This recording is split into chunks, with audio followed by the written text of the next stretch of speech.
洪仲平，洪校长。Well, actually, President Hong 很会唱歌 right? He was also a member of university table tennis team, right? Yeah. So 允文允武啊，允文允武。Well, I'm honored to be the chair of this session. Our speaker is President Hong Ming-chi.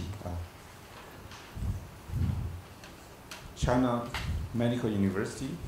He took the presidency in last February. And before that, he actually graduated from the same department as Mark. Well, we are actually connected together. We both graduated from the Department of Chemistry, National Taiwan University. And he received a PhD degree from Brandeis University in 1983. And then he did postdoc research at MIT for 2 years. He joined the University of Texas MD Anderson Cancer Center in 1986. Since then, he has been affiliated with this center.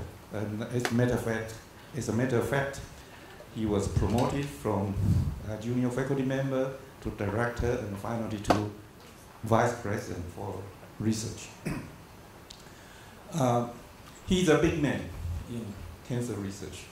And actually, I have known his name for many years because he is 3 years older than I. But it was until last night I met him the first time. And we had a lot of discussion, especially I know many of his classmates.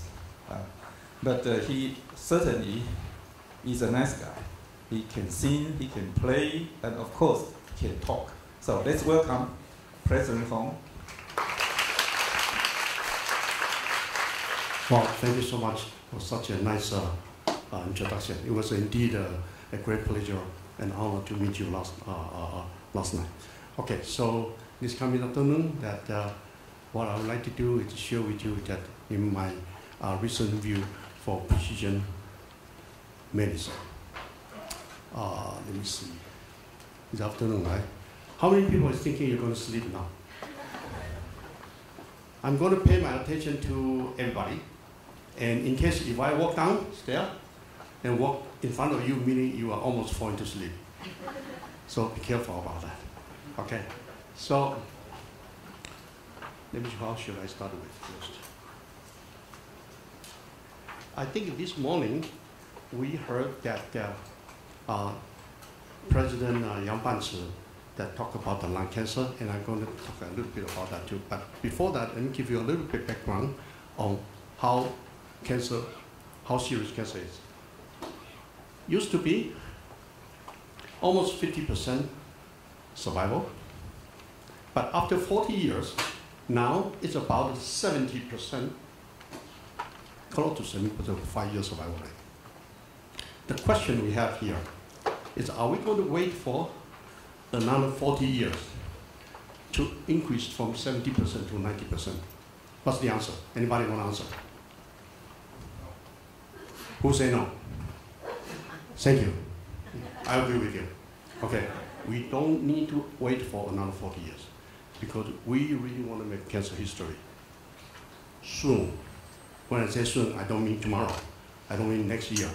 I mean soon. Depending on how you define it. Okay, because we do have a hope. And this morning that the President Yang Banzi did mention about the moonshot. And since he mentioned moonshot, so I may just give a little background on the moonshot. Moonshot, this term originally was start from whom? President Kennedy. That was for shooting to the moon. When Rice University in 1962, the graduation day, he was giving a lecture there, and he said he chose to shoot the moon because, not because it's easy, because it's difficult, because it's a challenge to human being. So after he announced it, in 1969, Armstrong stepped on the moon. So the first moonshot project was initiated actually in MD Anderson Cancer Center by our ex-president, Ron DePino. that at that time what he said is about 2013, 2014. Because we have done so much cancer research before, and now with the precision medicine, there are some certain cancer types we already accumulate enough knowledge. Now we can really to pick up so-called low-hanging fruit. Everybody know what I mean?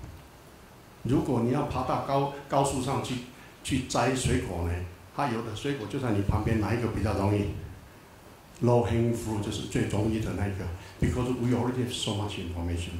So at the time of 2013 and 2014, he came to US and he proposed the Moonshot project to select several cancer types that focus on cure that type of cancer. And as Dr. Yang earlier mentioned, 下医what? How do you say? 上医未病, right? Then 下医what? 医病, right? So what I'm talking about all today is all 下医, 不是上医, okay? However, we all have to 大处着眼, 怎么样? 小处着手, right? So yes, 我们应该上医未病，但是我们要从现在开始把这个不好的病先把它治疗好，早上。Okay, so at the time when we proposed this one, 2013, 2014, then after that, 2 or 3 years later, then President Obama followed that. Then after that, there's a national moonshot. Okay, so at the time when this moonshot project initiated in MD Anderson, we start with the 6 disease type first. This 6 disease type. And I was, at that time, was one of the leading leader in breast cancer and ovarian cancer. So my wife joked to me, say, excuse me, I have to speak Chinese. 我专治妇女疑难杂症 because of breast cancer or ovarian cancer. Anyway, so with that in mind, so I'm going to share with you a lot of effort today. Multiple cancer types, primarily start from breast and ovarian, but later on I'm going to extend to lung cancer and other cancer types. And for all the modern therapy, and the goal is to 下医, not 上医, okay, 下医. We're going to try to target those diseases which currently has no way to cure, and we are going to help those patients with everybody's effort. How many people know this person? Raise your hand. Oh, I don't have to explain that. What happened to her? She's beautiful, right? And what happened to her? She removed her breast because she has a family gene mutation called the BRCA. That stands for breast cancer. The BRCA1, BRCA2 gene. Those family who has this genetic mutation in germline mutation, like her family, the women in that family develop breast cancer or ovarian cancer in a very young stage, 30, 40 years old. Percentage is very high. Therefore, she tried to prevent that. 上医, she's doing 上医. She just went ahead to remove the breast. So everybody knows this story, right? So BRCA, this particular gene, why it's so bad? And do we have specific drug to target that? Now we do. And here I want to share with you, this stuff from here is a little boring now. For all I know, many of us, some of you may not have a biology background, but every cell, including any cell, every cell, one has ability to become two have ability to replicate to 4. And during this replication process, if you're exposed to sunlight, you exposed to carcinogen, you smoke, or you are PM 2.5, right? So your DNA will be mutated. But every cell has ability to correct your DNA. So if a DNA has a mutation, then you can correct that so that the cell still be normal.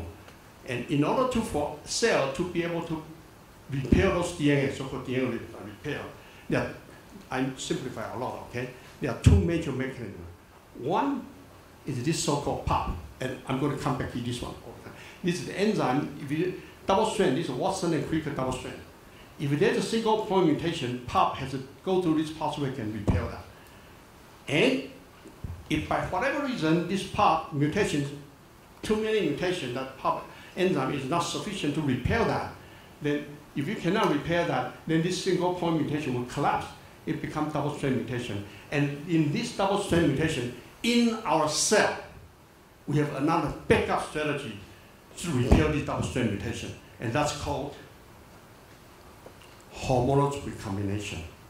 And that's where BRCA comes from. This particular pathway, there are many steps, many enzymes involved. One of them is BRCA. So if this family, this gene already mutated, has no function, then this family, their cell, any cell, this pathway is gone. So the only pathway they have to repair DNA mutation is this one. But no more individual like you and me, we have both pathways. Therefore, their chance to develop mutation is what? Much higher than you, right? And that's why they develop tumor cancer in a young stage. Because of that, about 15 years ago, it was scientists think about it. This type of cancer, because BRCA is mutated, right? And this type of cancer, they rely only for this pathway to repair DNA. If that were the case, this is the enzyme, 酵素, G-MEI. If one can develop an inhibitor, blocker, to block this particular enzyme, then that particular cancer cell, what? Will have no DNA repair activity. Am I correct? Right? And under that situation, if now you use chemotherapy, such as cisplatin, those chemotherapy which can induce a DNA damage, then those cancer cells will be selected to be killed. Follow me? So that is called synthetic lethality. And this drug is called PARP inhibitor. PARP inhibitor now, there are at least 5 of them has been US FDA approved and has been treated with a lot of patients. And there are some interesting results come out. In principle, this drug should kill those patients who has this BR mutation, right? Those tumor. If you have BRCA mutation, then this PARP inhibitor should kill those tumor cells. But that's correct. However, there are some wild-type BRCA tumor still respond to PARP inhibitor. Follow me? We said this PARP inhibitor is block this pathway, so therefore selected to target breast cancer, ovarian cancer, in which you have this BRCA mutation, right? But during the clinical trial, those BRCA mutation was respond, a patient being survived or tumor shrink. But some of them, BRCA is wild type. They still respond. Anybody want to guess why that's the case? Think 2 seconds. I mentioned earlier, BRCA is to respond for this hormonal recombination pathway. Am I correct? But this pathway, I mentioned, there are many steps, right? BRCA is one of the steps. So now we know why some of the BRCA wild type still respond, because they have a mutation in this pathway. And therefore, they behave similar to BRCA. And so this one is relatively easy to answer, right? So why some BRCA wild type patient, they still respond to this drug? Because of this pathway is mutated. And now, President Yang Banshi mentioned earlier, now the sequence, the whole genome sequence is relatively easy. $1,000 US, you have all your sequence done. So all the tumor cell sequences can be quickly be measured. So now we already know most of the tumor cell has a lot of mutation in this pathway. And all those tumor cells has a mutation in this pathway, they should all respond to this drug. Okay? That's point number 1. Point number 2, there are also not all the BRCA mutant tumor. In principle, if the BRCA mutant, they should respond, right? Indeed, they respond. But some portion, we don't know why they do not respond. Follow me? So that's the question we're asking. Why there are BRCA mutation? And then when you use PARP inhibitor, the drug does not respond. And I think now we have the answer for that. This is the first drug. This is a phase 2 clinical trial in ovarian cancer that allowed the first PARP inhibitor drug being approved by FDA in 2014 December. Later on, now up to last year, there are 5 drugs between breast cancer, ovarian cancer, the drug being approved. So look at this survival. The red line are those ovarian cancer patients who has BRCA mutation and been treated. And then if you treat it, this is green line. If you don't treat them, the red line. So the survival curve extends much significant. And so-called objective rate is 34%. Here I want to call for a part extension. Those people, these ovarian cancer patients, those patients who come to clinical trial because they don't have any option. There is no option. I.e., when the diagnosis is advanced ovarian cancer, they are waiting to die, period. But with this new drug came out, this patient, the survival curve originally looked like this, but with this drug, they help them extend that. Should we be very proud for this drug? As a scientist, as a physician, are you happy with that? Are you happy you look like this? You agree, right? You happy? 你很爽，爽不爽？ If you feel 很爽, raise your hand. Right? Thank you. However, you are young scientist or young physician, or regardless of whatever field you are bioinformatics, you are engineer, doesn't matter. We should be very happy to see a curve like that.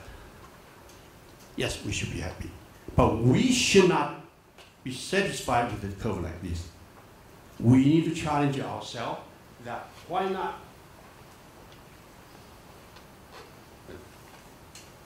Maybe I should show another data. This is BRCA. And remember I mentioned that in addition to BRCA, there are some other mutations on the hormonal recombination pathway, right? So now those patients, there's another trial on prostate cancer.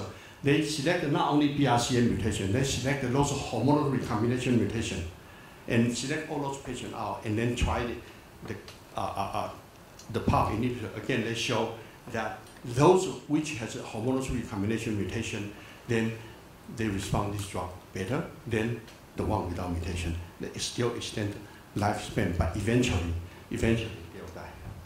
Eventually, they only extend some months, but eventually die. So as a scientist, hopefully many of you in the future will become scientists. We should all challenge ourselves, find out 100%. Okay. Hello? If somebody is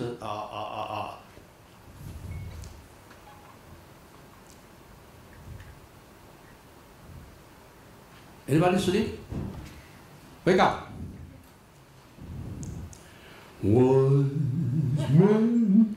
Hey, wake up, wake up, wake up. Anybody want to still feel sleepy? How about I sing a song for you? No. Let's save something for that. Okay. Look at you, wake up already. So if you are falling asleep, I'm going to sing a song. And I'm going to walk in front of you. 我唱一条双人枕头给你听哦。Okay, anyway, so our challenge, we challenge ourselves that can we make it 100%? Right? And, this one, why not 100%? That's what we're looking for. That's what we are looking for. And who should do it? Who should do it? Me? Or they? Him? No, you. Because this is not tomorrow. This could be 3 years from now. Could be 5 years from now, could be 10 years from now.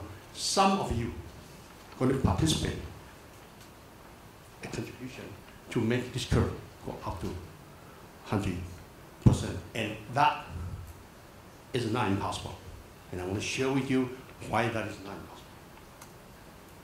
Here is our first effort to try to address why some of the BRCA mutant breast cancer and ovarian cancer they do not respond to PARP inhibitor because we identify a mechanism called resistance, 拮抗性. Okay, so all these are published data. So I'm going to just show you the concept. How many people know so-called triple negative breast cancer, 三阴性乳腺癌？你知道什么叫做三阴性乳腺癌吗？三阴性乳腺癌，不知道，好，没有关系。三阴性乳腺癌是现在的乳腺癌里面差不多20%，但是现在没有药可以治疗。OK，那么在三阴性的乳腺癌 triple negative breast cancer, in literature we know there's a gene called c-MET receptor tyrosine kinase. It's overexpressed for about 30 to 50%. And thus, this particular gene involved in many cancer types we may later on mention in lung cancer and liver cancer too. So what we found is that for those c-MET overexpression triple negative breast cancer, they cause resistance. Why they cause resistance? Because this PARP, this enzyme, 就是刚刚讲的那个 PARP inhibitor 那个 enzyme, this enzyme binding to c-MET, phosphorylate c-MET 把它磷酸化 in tyrosine 907. Then after phosphorylation, tyrosine 907, this particular PARP now become resistant to the PARP inhibitor because they no longer be able to bind into PARP inhibitor. PARP inhibitor is a small molecule. And in order to function as an inhibitor, they have to bind into the enzyme. So if this enzyme, after phosphorylation, they reduce the ability to bind into the inhibitor. So can this inhibitor still target that? You cannot target that. That's why they become resistant. So with this mechanism and other mechanism, then we develop a combination therapy, 所谓的联合疗法. Take c-MET inhibitor, which is FDA approved, and also PARP inhibitor, FDA approved. Then you identify those cancer in which has c-MET overexpression. Then you do combination. Then we show that tumor suppression activity is very dramatic, positive. For example, don't look at all the data. Just look at here. This is a major tumor volume in triple negative breast cancer model. And if you don't treat them, tumor develop. You treat the one drug, c-MET inhibitor, develop. You treat the PARP inhibitor, they still developing. But if you use a combination, tumor shrink. Okay? We have a lot of this kind of data. So now, this particular combination therapy, by identify patient with the c-MET overexpression, has two clinical trials proposed in MD Anderson by target different type of patient. So what I'm trying to share with you is that PARP inhibitor, when it was FDA approved, was a 34% response rate. But with this c-MET study, those c-MET positive patients who were resistant to PARP inhibitor, right? But now by combination, they respond. So the response rate from 34% increased to maybe 50%, 60%, and so on, right?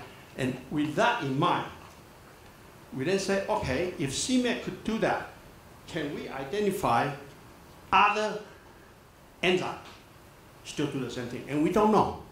However, in the laboratory, you can do that experiment. You can ask that question. For example, by the way, this experiment was done by a PhD student from Tsinghua, from Hsinchu Tsinghua, and a postdoc fellow from Zhejiang Daxue. Okay?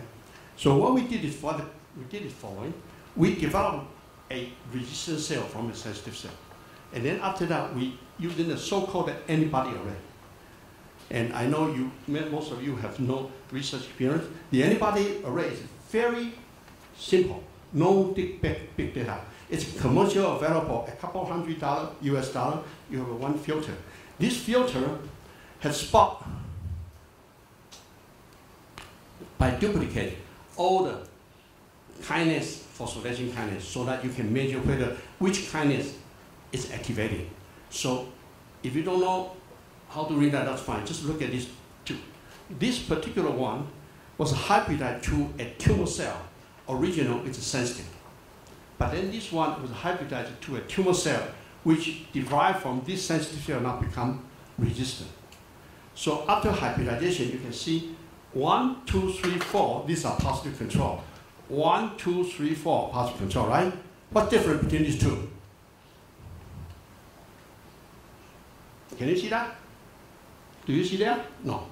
So what this experiment tells us is this particular kinase, this particular gene somehow was activated in the resistant cell, but not in the parental sensitive cell. This experiment does not tell us that this causes resistance, but it's a candidate. Am I correct? So by this approach, now we have identified 14 kinases, and when we study more, pretty much these 14, I believe among the any kinase which might be involved resistant, maximum probably something like 14. The reason we are so confident is because after this 14, we cover these 4. which are in the literature by different group, different time, showing these 4 enzymes has ability to cause resistance, including cement, which I just mentioned earlier. So all 4 of them are in the literature. All 4 of them are in our 14 potential kinase. So now with this kinase candidate, the reason we chose kinase is because there are a lot of kinase inhibitors, either FDA approved or current clinical trial. So we can easily to test the combination therapy to see whether this particular kinase causes resistance, and then if it causes resistance, can you use the inhibitor to show combination therapy and kill those resistant cells. So that's pretty much so-called precision medicine. So in the long term, what we would like to do is out of these 14 kinases, maybe 10 of them, or maybe 5 of them. Anyway, a set of them is a small number. It's not 100, it's not 1,000, it's about 10. Then we're going to make a filter like what I showed you last slide. And this filter, so then when the patient, in the future, when patient come to cancer hospital, we don't exclude them. We don't say, oh, you are allowed to the target therapy, you treat this drug, treat it. You don't fit in this criteria, you go home. No, we take all of them. But we group them. We group them by taking their small amount of tissue and do this type of hybridization and to see which group they belong to. If it's c-MET, then this group should treat with the c-MET inhibitor plus PARP inhibitor combination. If it is the VEGF, then this group would treat the VEGF receptor inhibitor plus PARP inhibitor. Because as I mentioned, all these kinases already have FDA approved or already in clinical trial. So this is a typical precision medicine. So our dream is 100%. And we don't exclude any patient. And I hope this will happen soon. And as I mentioned, soon doesn't mean tomorrow. And it could be 3 years, it could be 5 years. I think if all the government, including Taiwan, including Trump, including China, if you put more, if Trump and Xi Jinping don't fight each other, and then put more money in on cancer research, then this 100% will be able to shorten the time. Okay?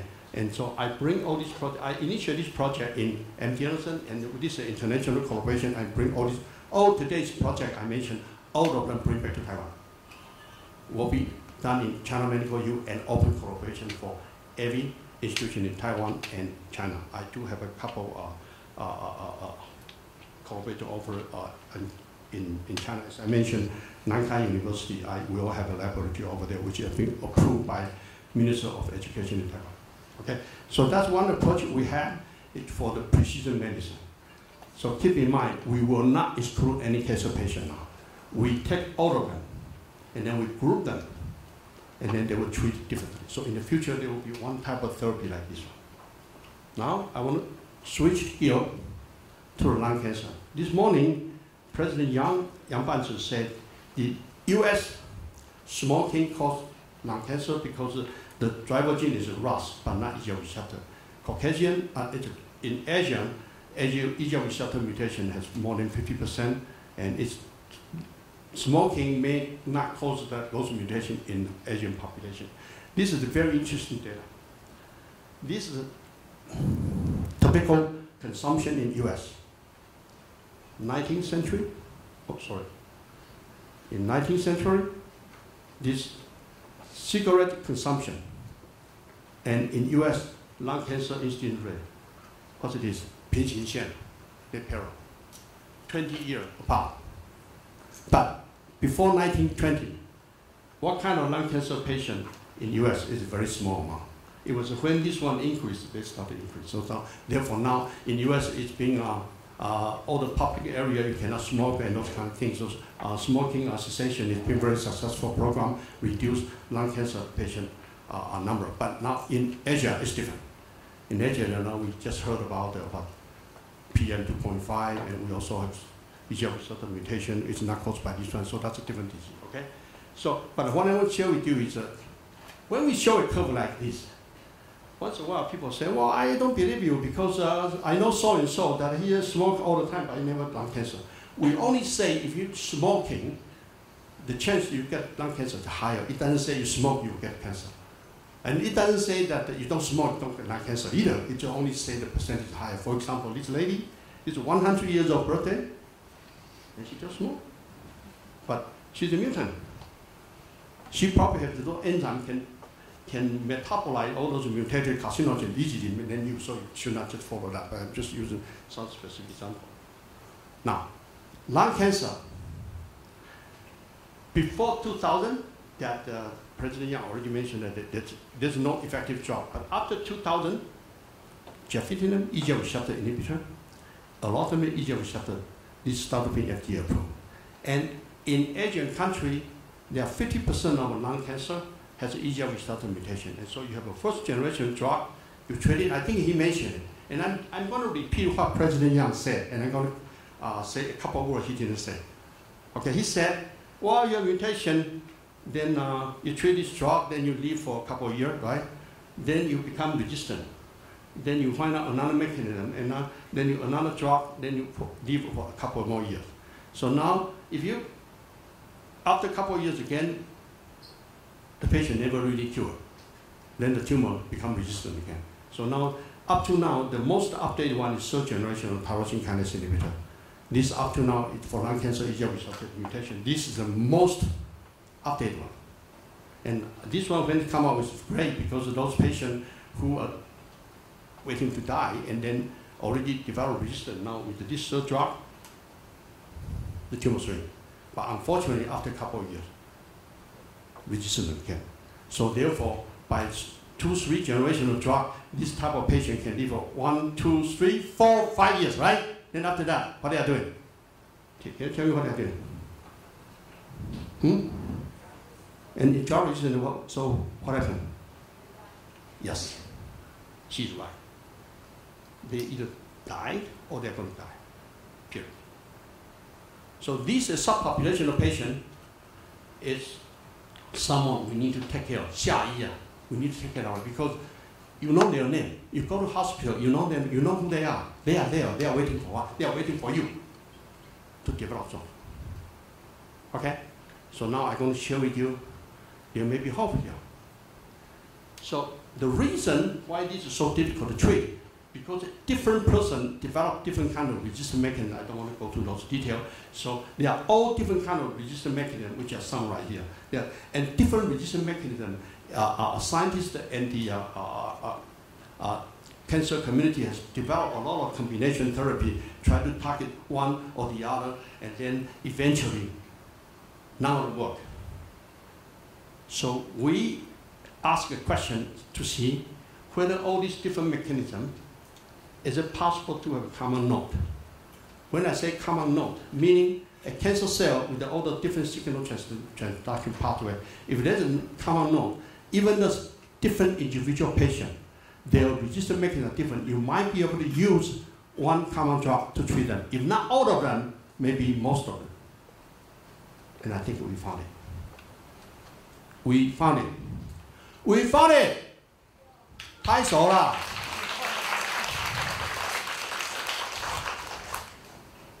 I'm trying to wake you up. Okay, some of you going to sleep, so I don't wake you up. Maybe I should sing a song. Wise men say only fools rushing, but I can't help falling in love with you. Can you wake up? Okay, now. Really exciting. So I'm not going to show that out, yeah? Let's show the model. What we now know is following. This green color represents mutant EGFR receptor. So in Asia, all of us except my friend there, he has a 50% chance of the number, but in Asia 50%, okay? With this EGFR receptor for lung cancer, represents green color. So this mutant lung cancer, when the lung cancer is developed, they at the same time would cause other mutation. And this mutation could be by red color, could be by the purple color. So it's a different kind of receptor tyrosine kinase. So in the solid tumor, if I close the door, it's inside this room, this is lung cancer. Each one of that is one tumor cell. So the different person may have a different mutation because of different tumor cell. But you are in the same tumor. Follow me? Okay, so because of that, so if somebody find out, okay, see, one of the kinase, say, HER2 or c-MET was involved, then you use a c-MET inhibitor, and with the EGFR receptor kinase inhibitor, you do combination. In model system work, but in real clinical trial, it never work, because of what you do is you wipe out, let's say this one, you wipe out the pink, the purple color, but the red color is still there. So you really can wipe them out. Because among those big tumors, let's say, how to say that? You know what I'm saying, right? Let me skip it time. Okay. But what we found now is all of them all go to a particular common node called PKC. So if PKC uses a PKC inhibitor, then all of them are blocked. Therefore, by PKC inhibitor plus EGFR receptor inhibitor, we actually can suppress majority of those lung cancer resistant tumor cells. And we have multiple animal models showing that this one model, you don't treat them, tumor develop, one drug doesn't work, the other drug doesn't work, combination work. Without treating, one drug doesn't work, the other drug work a little bit, eventually develop resistance. When you do combination, red color, animals survive. This using the first generation drug, then if you use the third generation drug, the results are all very similar. So here I summarize the results for all of you, that if you are interested in this area, that those lung cancer patients who has EGFR receptor mutation, keep in mind 50% of lung cancer has the EGFR receptor mutation, and they have a drug to treat them, allow them live for 1, 2, 3, 4, maybe 5 years, then after that they have option. They run out of option. That's an option here. And this drug is not FDA approved yet. There's one company developed by Novartis, there's one drug is under phase 2 clinical trial. I'm talking to them to do the combination trial for this type of patient. I would like to do that in Taiwan. In addition to that, we try to develop specific inhibitor for the PKC delta by ourselves, because currently the clinical trial drug is not necessary for PKC delta. It was a family of PKC, so we like to have a specific inhibitor, and hopefully soon we will have that inhibitor and be able to help this particular population of patients, because their names are there. They know they're going to die, and they are waiting for us to help. So, how many people about this morning? I've been follow Yang Banzi all the time. Remember he showed 黄帝内经. How many people read the 黄帝内经? Only 1, 2, 3? Okay. This is the first Chinese medicine book. It was written a couple of thousand years ago. And in that particular Chinese medicine book, he was saying that any disease, of course at that time there's no cancer, but there's any disease that if you want to cure a disease, a very important concept is 正气存内，邪不可干. What does that mean? Meaning, you want to cure, let's say cancer, you want to cure cancer, right? You have to 去邪. 去邪, eliminate evil. Target therapy, cure cancer cell, right? That's 去邪, 杀死癌细胞. In addition to that, you need to 扶正. What is 扶正? Strengthen your immune response. That's what it said. If 正气存内, if you have a very strong immune in your body, 你 probably 是百病不侵了，变成杨过或者小龙女。Okay, because 你功夫太强了。Okay, so now I want to share with you that the stuff I just mentioned for PARP inhibitor, for EGFR receptor inhibitor, they are doing what? They are eliminating cancer cell, right? So now I'm going to convert into strengthen your body resistance. That is 扶正. What is 扶正? Last year, these two persons received Nobel Prize because they developed this so-called immuno checkpoint blockade therapy, and both of them also received Taiwan's Town Prize, inauguration Town Prize 6 years ago. And so He was my colleague in MD Anderson. Hongzhou is in Japan. So what the theory they developed is following. I want to simplify. I don't know how many people know the theory here, but I'm going to simplify the theory here. Assuming this is tumor cell, and this is T cell. T cell is in our human body is what? It's our immune response. It is our policeman. Tumor cell is a bad guy in our body. It's originally 人之初性本善. Originally it's a good guy, but after mutated become a bad guy. So this bad guy in our society, they may be 杀人放火. Okay? So when they 杀人放火, so they have a marker there. And when they have this marker, our policeman, our T cell, will recognize, say, hey, this is a bad guy. It's 杀人放火. So this T cell, through this interaction, will recognize, this is a bad guy. So this guy, policeman, T cell, will grab this bad guy, and through this interaction, say, hey, I'm going to put you in the jail. However, 道高一尺，魔高一丈. This tumor cell, the bad guy, they did survive too. So they developed a protein called cell membrane called PD-L1. This PD-L1 will be able to interact with another protein called PD-L1 in T cell surface. So through this interaction, what happened? This bad guy tell the policeman, say, hey, 我们都是一家人，不要找我了. Okay, so he was fooled, so let it go. So this will not be able to kill them. Okay, so that happens all the time in our body. Right now, how do you know you don't have a cancer cell in your body? You do. But your T cell override that, so you don't have a symptom. What is immunocheckpoint? It's following. I oversimplify concept, okay? You develop monoclonal antibody, 单克隆 antibody against this one or that one. So when you develop monoclonal antibody binding this one, what happens? This interaction, what? Dissociate, right? When it dissociate, this policeman will be able to recognize this bad guy, but this disappear now. So when you have this immunocheckpoint therapy, essentially you are not really using an anti-cancer drug to kill cancer cell. No, you are telling your policeman to become stronger and to not be fooled by tumor cell and to kill tumor cells. So that's immunocheckpoint therapy. Okay? Immunocheckpoint therapy now in cancer therapy is a revolution. For example, this is by far so-called the best checkpoint therapy result. This is 黑色素瘤 melanoma. This cancer type originally has no cure. Most of patients probably die within 1 year. If you don't treat them, they probably die 1 year.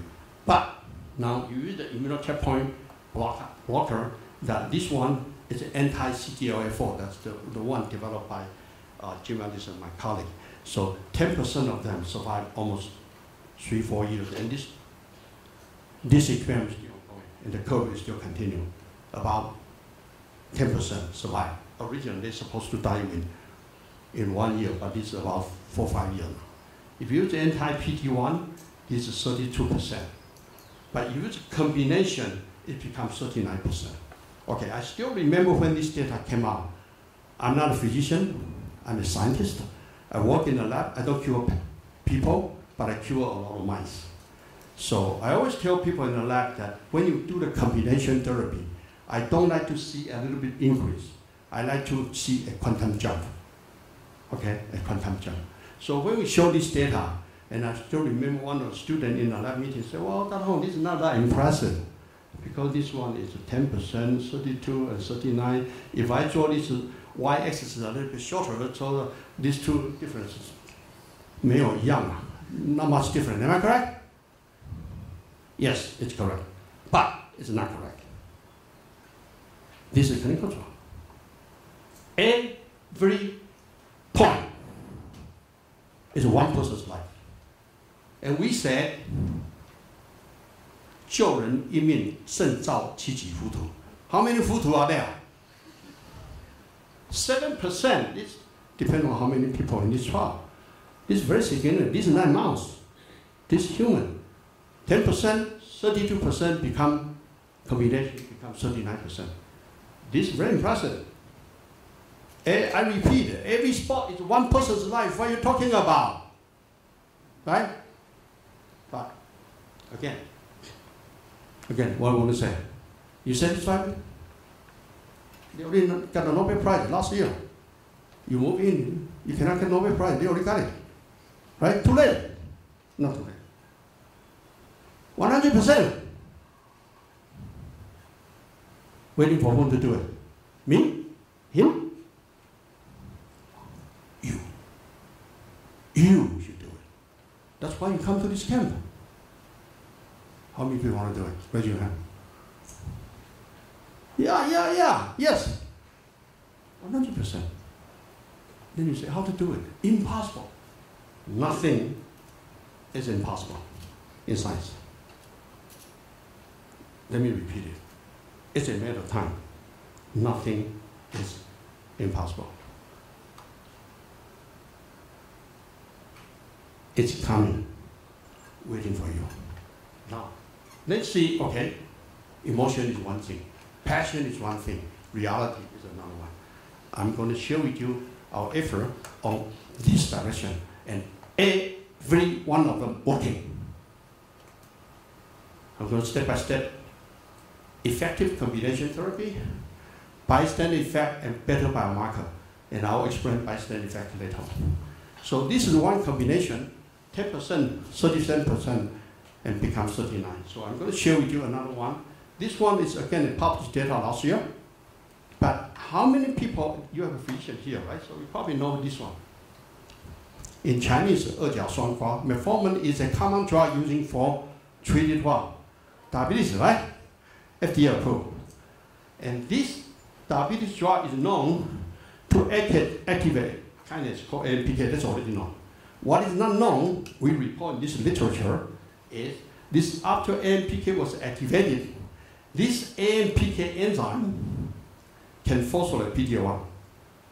And then when PD-L1 was phosphorylated, it was degraded. So PD-L1 就不见了. If PD-L1 disappears, the tumor cell what? Will not be able to escape from T-cell killing. Am I correct?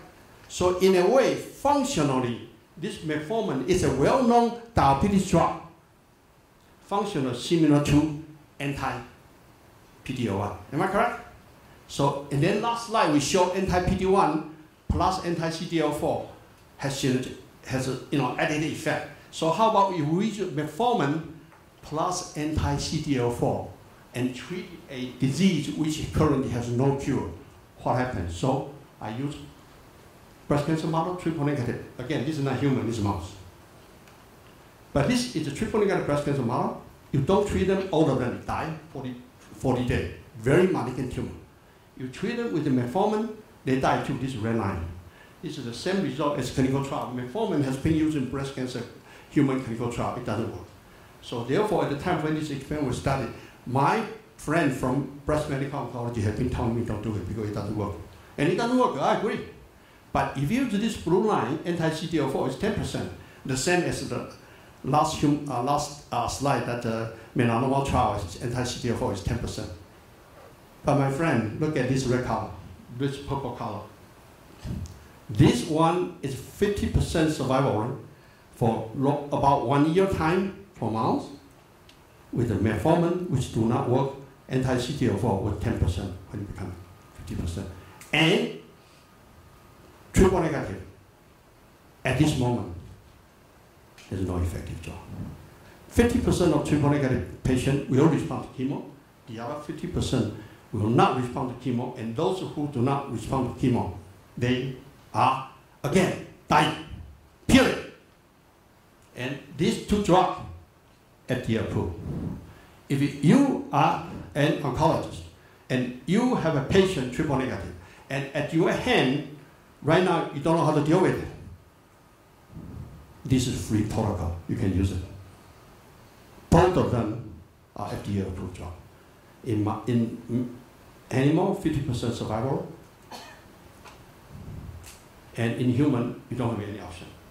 Okay, and this one, we are proposing a prospective clinical trial in antenatal symptom. So that's one example. I have a lot of this type of so-called marker-guided combination therapy.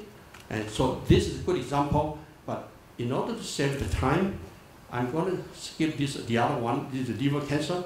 It's similar that when we use a combination, we can see the survival much better than the individual drug. And those combinations, both drugs are FDA approved. And we can identify patients with a specific marker. So we have this type of combination therapy, quite a few. And I would like to bring all of them. Some of them already initiated MD Anderson for clinical trial, and I would like to bring all of them back to Taiwan to do the trial here, especially for liver cancer model. Next thing I would like to share with you, so that this share with you by combination therapy, 联合治疗. Next thing I'd like to share with you what is the bystander effect. In order for me to explain bystander effect, I need to explain to you that we actually develop monoclonal antibody against this glycosylation of PD-L1. PD-L1 is an important molecule we just mentioned, and this protein we found has 4 endings of glycosylation. The glycosylation is 糖基化，细胞膜上的蛋白质呢会被糖基化。Then, for example, if you run a Western gel, this a gel to show wild type PD-L1 50 kD protein but heterogeneous. But if you mutate all of them, so there's no glycosylation site, 没有办法糖基化，只有 polypeptide 的话， that's 32 kD protein. So I want you to remember this wild type protein has been heavily glycosylated. But 蛋白质是很小的，蛋白质只有32 K， 但是你外面有很多糖基化，分子量变成50几 K。这 we will compare this one later on. And in this several article, we earlier showed in our lab that this glycosylation actually absolutely critical for function. It's critical for PD-1 binding. 所以如果你没有糖基化的话，这个蛋白质是没有功能的。即使你癌细胞表达，你 T 细胞还是会把它杀死。Okay, so keep this in mind. So at that time, we thought, if that's the case, can we develop monoclonal antibody against glycosylation? Make a long story short, we collaborate with the biotech company, and we screened more than 3,000 clones. At the end, we found one very good one. This particular antibody, we characterize them selective against glycosylation, has anti-cancer activity, and also can induce internalization. And I'll explain that why that's important. So since this antibody came out, we compare with the FDA-approved antibody for anti-cancer activity. They are similar, actually our antibody is slightly better, but they are FDA-approved. We just got it. So we actually modified, use a technology called antibody-drug conjugate. This antibody. Then we conjugate this red color small molecule, MMAE. This is a small molecule, highly toxic chemotherapy drug. This drug is so toxic that you don't treat the patient. But you can list this drug into the antibody.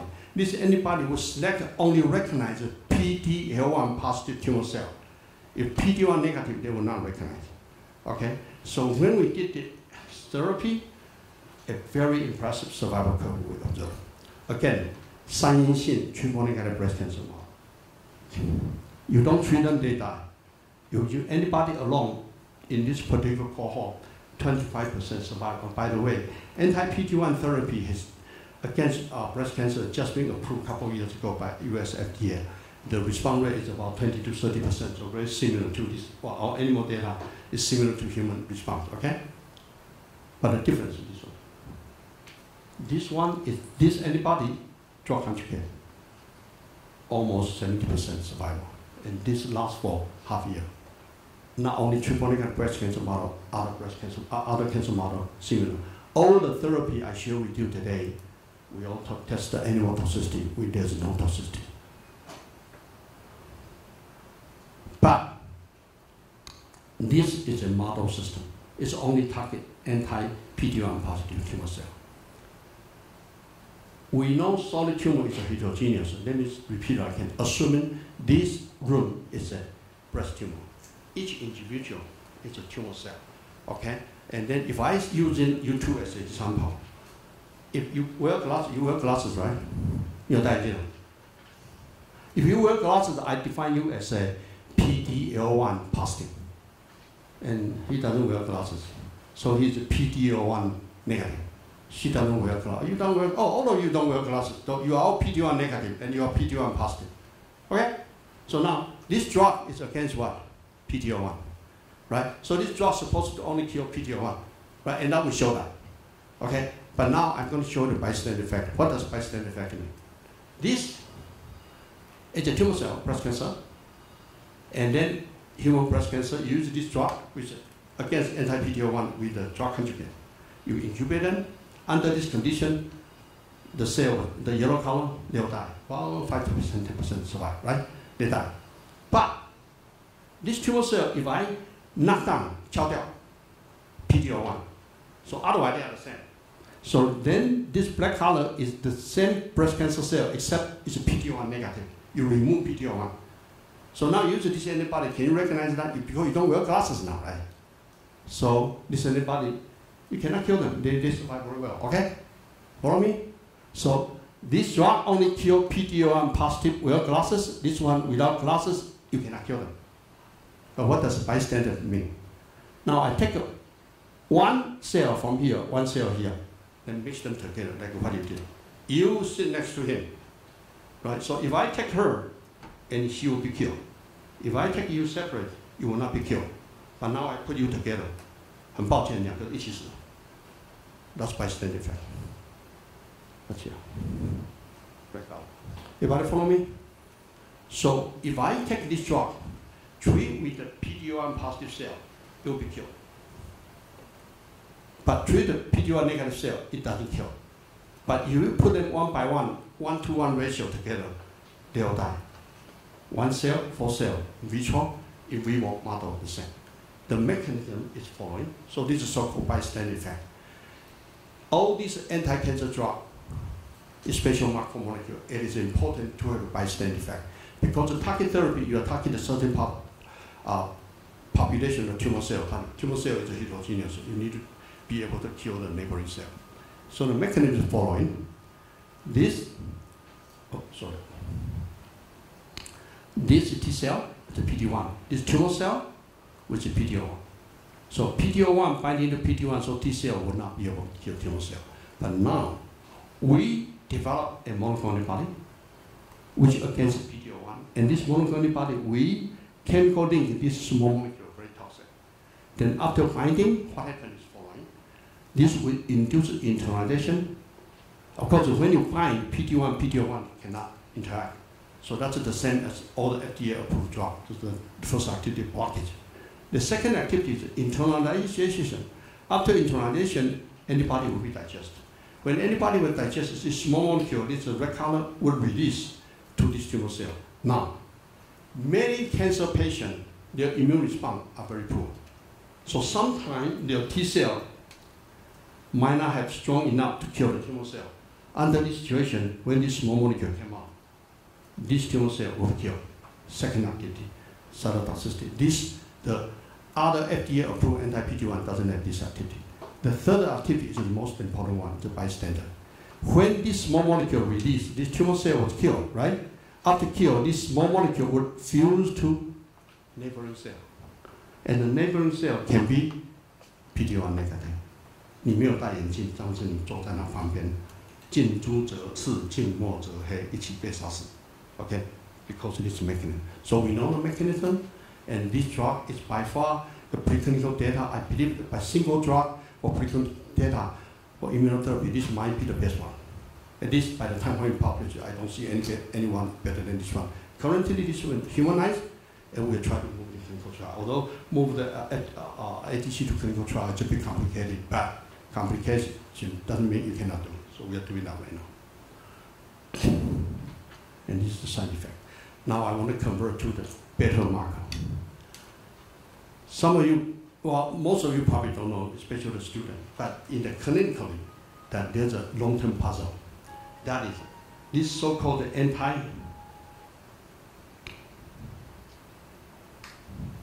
there are 4 different anti-PD-1, anti-PD-L1 antibody developed by different company.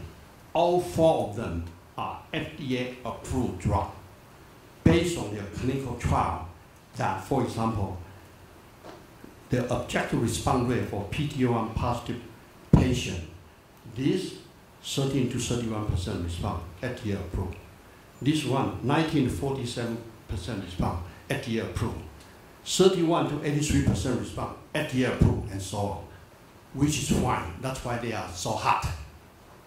But there's a puzzle. That is this one. There are a lot of patients which PD-L1 is negative, i.e. without glasses. But in the clinical trial, they still work. 10 to 17, 9 to 13, 18 to 20%, and so on. So I want you to remember this number. Approximately, during the clinical trial or clinical validation, about 10 to 20% of the cancer patient, their tumor are PD-L1 negative. So in principle, this type of patient should not be respond to the drug against anti-PD-1 or anti-PD-L1, correct? Based on principle. Practically, they still respond, and we don't know why. Well, if patient respond, we're happy for them.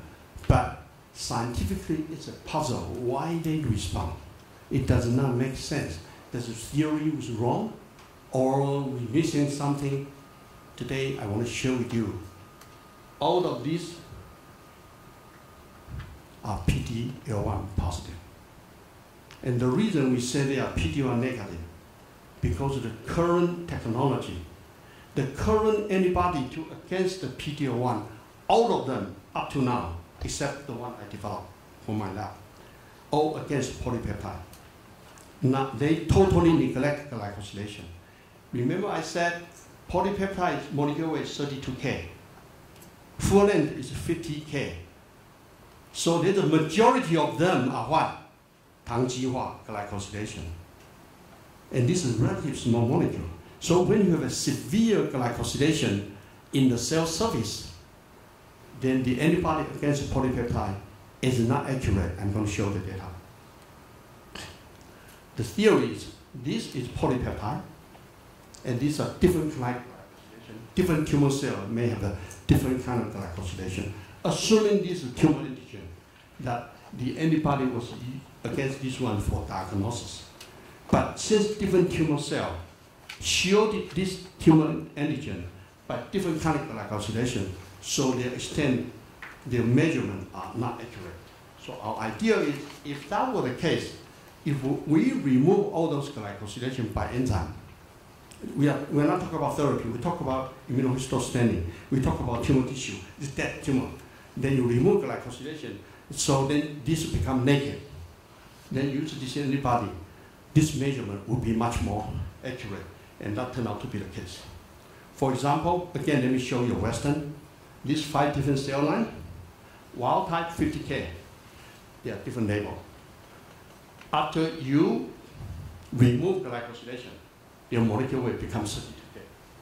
And this one, intensity is similar. But here, you cannot detect it. But after you remove glycosylation, the detection is better. That's not usually Western. If you look at the staining, this particular tumor cell, there are 3 cells here. If you just using the traditional FDA-approved diagnosis kit, 28 days antibody to test it, this cell is negative, PD-L1 negative.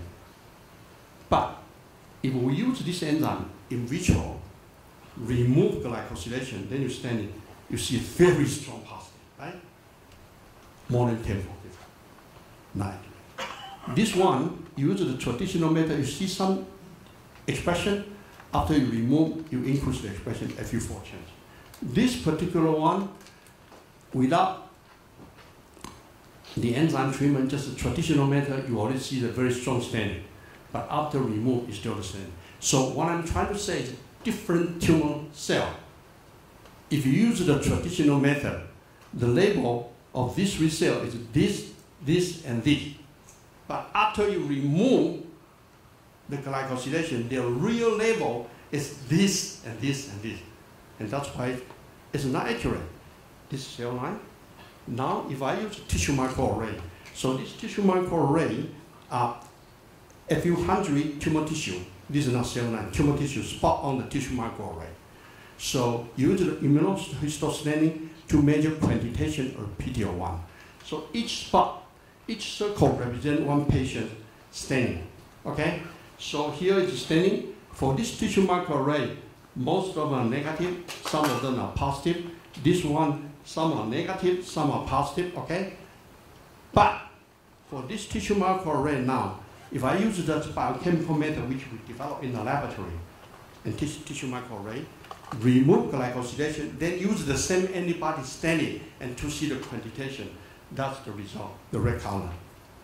For example, this particular one, you will say positive after that, but before that, you say negative, right? So we actually calculate all different kind of tissue microarray. Approximately 50% of tumor, their measurement is not accurate, i.e. the red color and black color are very different. Some are the same, some are different, but about the 50%. And this does not tell us it reflects in the clinical trial. And then we using a clinical cohort which already have clinical outcome. So if we use this antibody, FDA approved without the standard method, and that's a black and white color, you see the curve is this one. Here is a progression-free survival. That's a patient data after being treated, how long this patient survived. Then this patient survival curve correlate with the PD-L1 expression. If you use the traditional method, statistically insignificant is this curve, 0.37. But if you use the method I just mentioned, you remove glycosylation, very simple method. And then you restain it this red color, the curve is this one, p-value 0.02. So this gives us a confidence that it's a retrospective study, but it seems that the method should be modified in order to have a better biomarker. And we then ask question, how many percent of patients are actually being affected by this false negative study? So let me just share with you a few cohorts. This particular cohort is from lung cancer patient because lung cancer has been treated with PD-L1 therapy, and we know the survival. So it's relatively small cohort, but if you look at this group, group 4, 5, and 6, if you use the traditional FDA-approved method, all of them, PD-L1 expression are less than 1%. So in principle, they will not be treated by PD-L1 therapy based on their clinical criteria. However, if you look at their survival curve, this group is poor, this is survival. This is actually not bad, this is even better. But now you use the method we just developed. The same cohort, then you remove glycosylation by biochemical method. This group, 5 to 49%. This group, more than 49%. So this group, survival curve is better, second to this one and this one. So this new method correlates survival much better than the FDA-approved method. In addition, look at this cohort. In this cohort, without glycosylation, traditional method, these two groups are 0 to 49, 0, 49. This look like this. But if you remove glycosylation, the group 2 actually greater than 49%. Now you look at the survival, it's different, right? So this survival actually better, but if you use the traditional method, they are the same. Using our method, this is actually better. In addition to that, pay attention to this. These two groups survival is the same. But if you use the traditional method, this is 0 to 49, this is greater than 49. But use our method, this is greater than 49, greater than 49, they are the same, so that's what it's saying.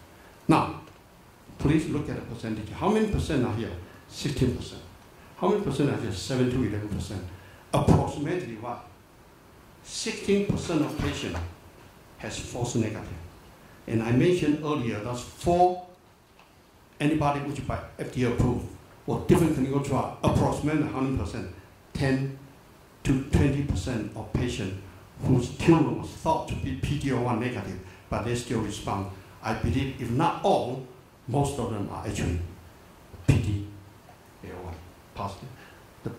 This method was just published 2 weeks ago, and it's a very simple method, and we would like to apply this method. This can be easy to apply to the pathology laboratory. Okay, so with that, I don't want to say this model. And how much time? 5 minutes, okay? 5 minutes. Okay, so I still have a little bit of time. Okay, that's fine. So tumor cells are very smart. Tumor cell, this is tumor cell. And its cell surface is PD-L1. We found tumor cell has ability to secrete so-called exosome. Exosome meaning, okay, you're a tumor cell, right? But then your cell membrane can pop out and then carry something. So this small exosome would come from this cell surface of tumor cell, then carry PD-L1. And this exosome PD-L1 will be able to go to the neighboring tumor cell, in which it's PD-L1 negative. So they make this PD-L1 negative become PD-L1 positive. So what tumor cells should know how to collaborate. They make a, okay, I PD-L1 positive, I'm black belt. How many people practice Taekwondo, 跆拳道、黑带高手？如果是另外一种就是不是高手 ，tumor cell would convert their black belt to another tumor cell which is not black belt, become a black belt, because this become PD-L1 positive. And what happened is following. Originally, we thought PD-1 is so-called passive defense, because the tumor cell and T cell, PD-1 need to be physically contact to allow tumor cell PD-L1 to interact with PD-1 in T cell to suppress T cell activity, so T cell will not kill tumor cell. So originally we call this a passive defense. It's just like a 三国演义 关公斩颜良. So you had to hand by hand physical contact. But now the data will show you can secrete exosome. You actually do not need physical contact, right? Because exosome can be like 换灰炭, right? So now this is exosome, right? So you can secrete exosome. This tumor cell does not have to interact with T cell. You can take the exosome to interact with T cell and tumor cell. So in a way, just like a 灰炭, you put the exosome, then you kill the tumor cell. So this so-called active defense model, which we first discovered last year, and then later on we reported last year, and then just 2 months later, my friend, we did a breast cancer model, and my friend, luckily, I didn't screw them up. There was a Nature in melanoma model, but I have to say my friend's data is much more complicated than ours. We only have an animal model, cell model, but they do have patient data to show the exosome indeed work, and exosome in the blood can be a predictor for clinical response. So I just want to share with you this anti-PD-1 therapy. There are a lot of stuff continue to be developed, and it's going to be extremely powerful, and this is going to contribute significantly to making cancer history. So how many people want to read this one? Volunteer. You want to read it? What is it? 你看得懂吗？有。大声的念。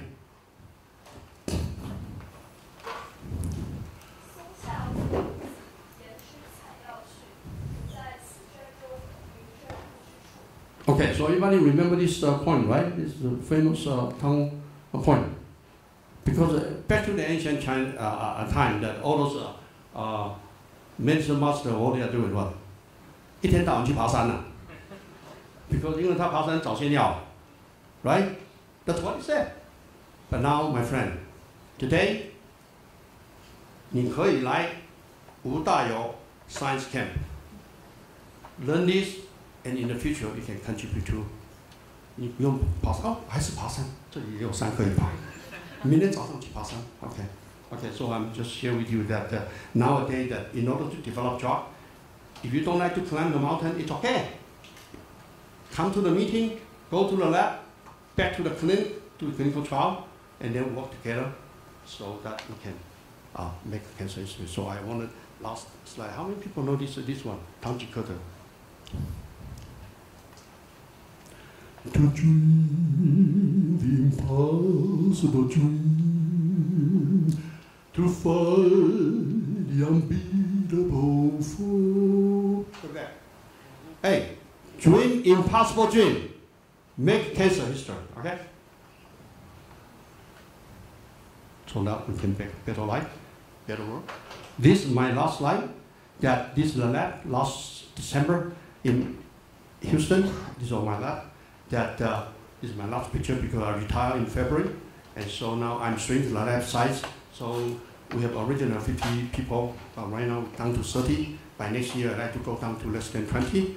But I'm moving the lab to Taiwan now. So I started build up in China Medical University. Many of these projects I'm going to bring back to Taiwan to use China Medical University as a base to collaborate with every institution in Taiwan and in Asian country. Of course, I don't exclude the world collaboration because my lab is still in MD Anderson. So with that, I will.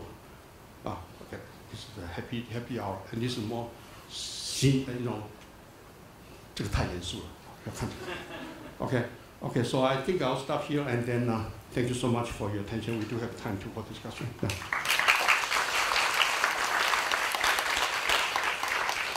Now we have about more than 10 minutes for discussion. Any questions here? Yeah, please.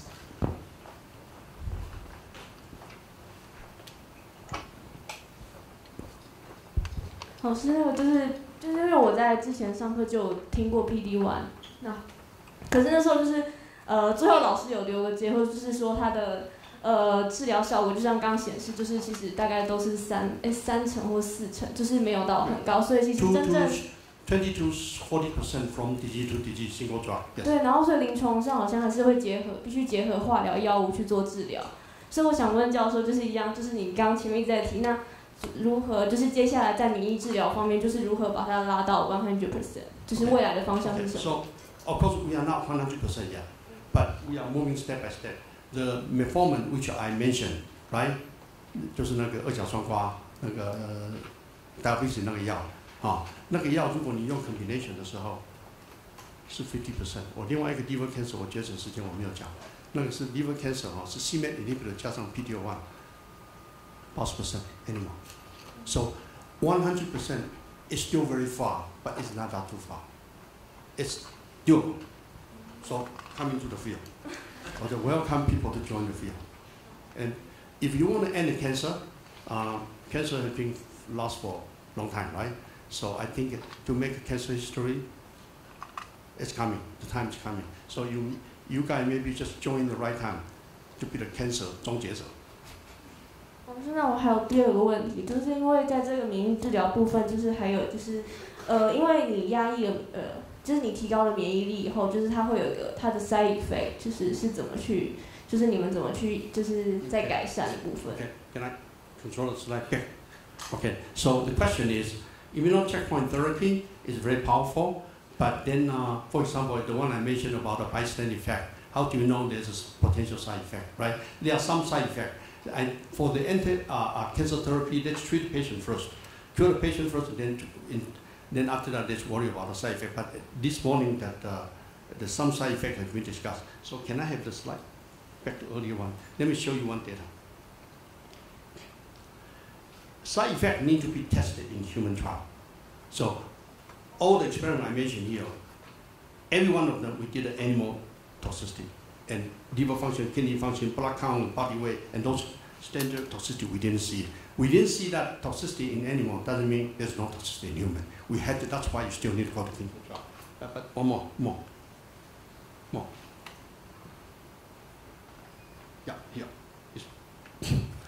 This is the anti-PD-L1 ADC. The one last slide. Last slide. One more. Next one. This one. This therapeutic is very strong, right? But people might worry, then this one is a bystander effect. But you also worry about this might have a side effect. So let me just share with you that. Next one. Oh, actually, I can control myself. Why not control myself? Okay. this Western blot, tumor cell, or immune cell in the tumor microenvironment, PD-L1 level is very high. Normal cell, immune cell in the normal tissue. What I'm trying to say is PD-L1 primarily expressed in tumor microenvironment. When you have tumor, then inside the tumor, the microenvironment, you have a bad guy tumor, you have a good guy. You have T cell, you have macrophage, you have a whole kind of cell there. All of them, the PD-1 positive are in the tumor microenvironment. In another way, 战场，前线的战场，前线的战场呢 ，come back raw， 对吧？好人坏人都是 PD-1 positive。那我们这个药呢，就把那个 PD-1 positive 全部杀死，也就是说，好人也杀死，坏人也杀死，但是大后方安全。这就是为什么有忠烈祠。这忠烈祠是你好，是你的部队要在那边打仗就死掉了嘛，对不对？所以像这种 therapy 呢，就 what I'm trying to say is, tumor microenvironment is the major area overexpressed PD-L1, but other normal tissue, PD-1 is virtually nothing. 所以你用这种治疗的时候 ，based on theory, we do not expect severe side effect, but need to be tested in human. We can only scientifically try our own indirect method to say to prevent from side effect, but the bottom line is still to go to human trial. Yeah. Did I answer your question? Yeah. Yeah. Thank you. 谢谢。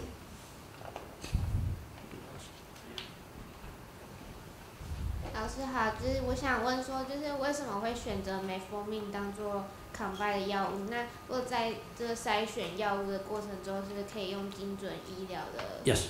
筛选方法？很好的问题哦。他说为什么我们教 metformin， 对不对？哦，我们是为了节省时间哈，我们在实验室里面都有知道，我们在做的这些都是 mechanism driven. The reason we chose metformin, in that paper we described, we know. Remember I mentioned glycosylation is important. 这是糖基化，你知道吗 ？Metformin actually can block glycosylation. So 我们进来这个 study 是因为我们在做 mechanism， 在 study 糖基化的时候，发现 metformin 会 partially block glycosylation， 使得 PD-L1 呢的那个level 下降。下降之后呢，等于是相当于 anti-PD-L1， 所以才做 combination with the anti-CTLA4。所以我们做的那个 combination therapy 都不是乱七八糟做，我们不是乔太守乱点鸳鸯谱，我们都是有一个 mechanism driven， 然后才说这样子的 tumor 就用这样子的 combination。只是因为时间关系，我没有好详细的讲呀。Please. Yep. And then Mark next. Okay.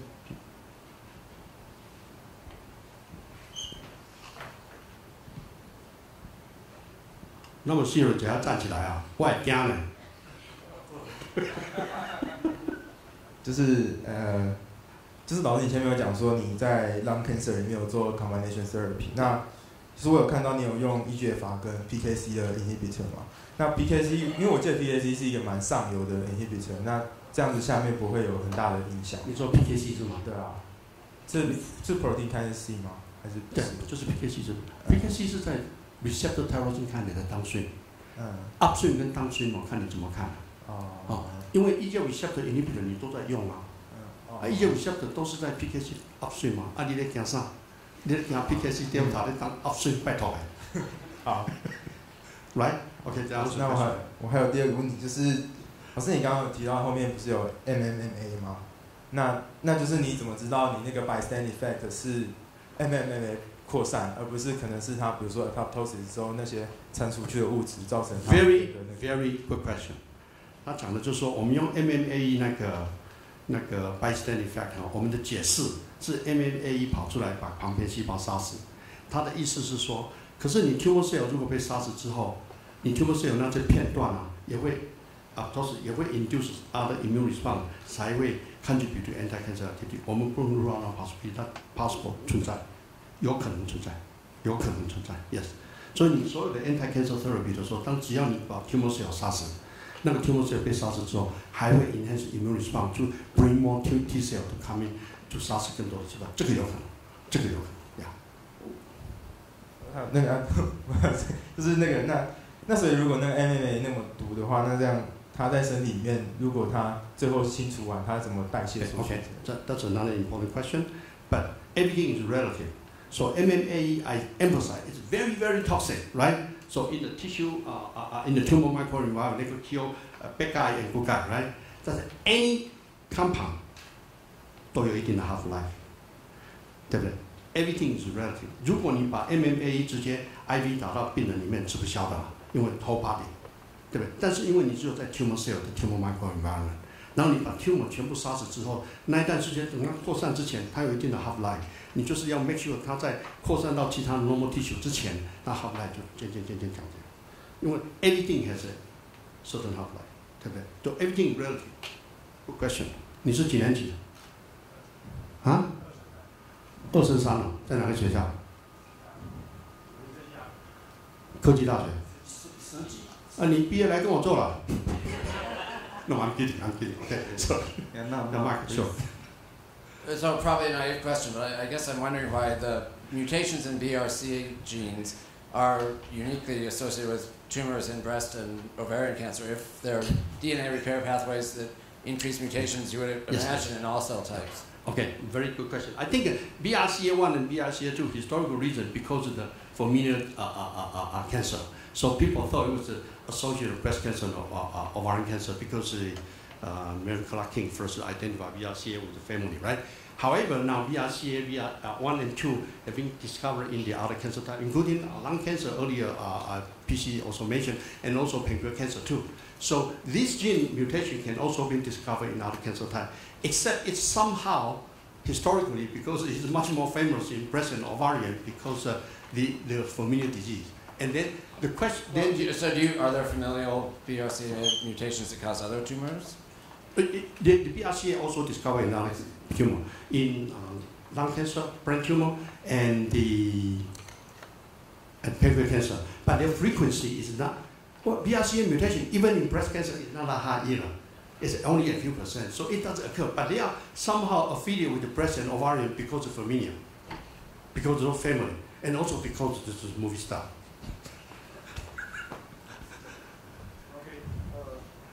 That's one there. Yes, please.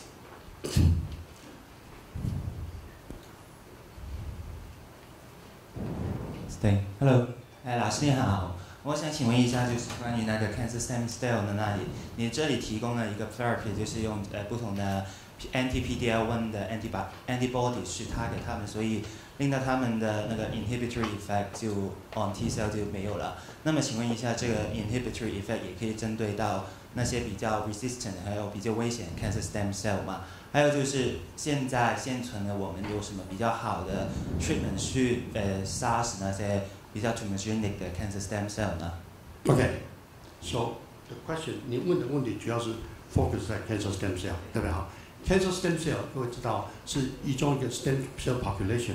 所谓 cancer stem cell 这个定义就是说，因为我们知道 cancer stem cell 对所有的药都比较 resistant 都。